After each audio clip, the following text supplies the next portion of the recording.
Good morning, everyone. Now I'm going to kind of talk to Pete a little bit. Now I'm the one working on a lawnmower. It's my stepson's. I bought it.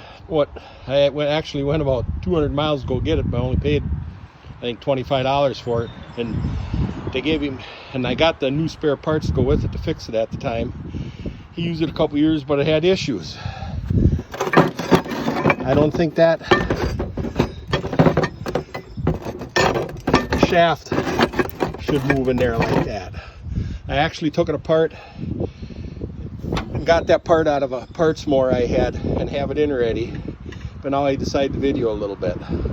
So this was what I replaced in there, and I had taken this whole assembly off to get at it, and I'm putting it back together, and come to find out the drive chain is way too short. And I thought, how could that be? I didn't even take the chain open. I didn't even break the chain when I took it off. I just took the part off. And then I remember this whole assembly is held on with a couple bolts, and I remember one of them was missing. So I'm thinking that this whole assembly was cocked sideways a little bit, and then that chain reached, and that might have contributed to the problem he'd have once in a while with the chains jumping off. So now I'm going back. I got to find a chain, and I don't feel like going to town. And I went looking through my parts mowers, and I found another one I had kind of forgot about that's pretty complete actually. So I'm going to get this assembly loose so I can get that drive chain off my parts mower and put it on here. So here I am back in my jungle to my parts mower. I robbed the other part off this one here when I should have just came to this one. But I went to the other one first because this one was more overgrown. And I can't seem to find the master link in here. I could come in here with the skid loader. That's what I should do. Seeing I have a newly running skid loader that I said I needed to use. But I have to get the chain off anyway. So I'm just going to take this assembly loose to get slack in the chain to get it off, I think. I guess maybe that's a silly way of doing it, but I'm good at that. And I see, if I remember right now, this might be a good running engine, because I'm saying he's been trying to use mine while I was fixing his. But the engine is so wore out, it doesn't have hardly enough power to mow anything anymore. Well, I'm going to get at getting this chain off of there. I don't have my holder, so you probably won't see that. So now, this whole piece would move. We'd just take a couple bolts out. Now I can get slack on this chain and hopefully find the master link to get it off. So I have my chain, and I should actually, I'll probably eventually try putting this engine on my zero turn. If I remember right now, the reason I quit using this one is, well, I found another one for like $50, and this one I couldn't seem to keep the drive belt on for the mower deck. I probably should have investigated the issue with that at that time, but you know, when you buy another one for $50, you just kind of start using that, and I kind of forgot about this one.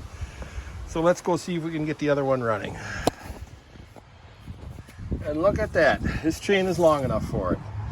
So I'll get the master link on there and slack out of the chains and continue on with the project. Now the way this drive works, you see these are cones, and this is a friction cone and this is a cast iron cone. And when you move the lever heading back, you can see where it makes contact, the friction cone to the cast iron cone. And it will vary the speed some too as it makes friction up and down on that cone. I mean, the part I like about it is it's all mechanical, and I understand it and I can repair it versus hydrostatic, where if it quits working, it's kind of done for me. So we gotta get the seat back up on it and the gas tank on it, get it started and see if it'll work. Look at that, Pete. I don't need it now, but I found it. I had put it inside with a box of stuff I picked up to keep out of the rain. Always find stuff when you least expect it. But your flywheel puller wasn't next to it. Then again, maybe your flywheel puller was next to it. And here it is, a working lawnmower. Or kind of working.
I forget about the safety feature. When you get off, with the blades running, the engine will stop.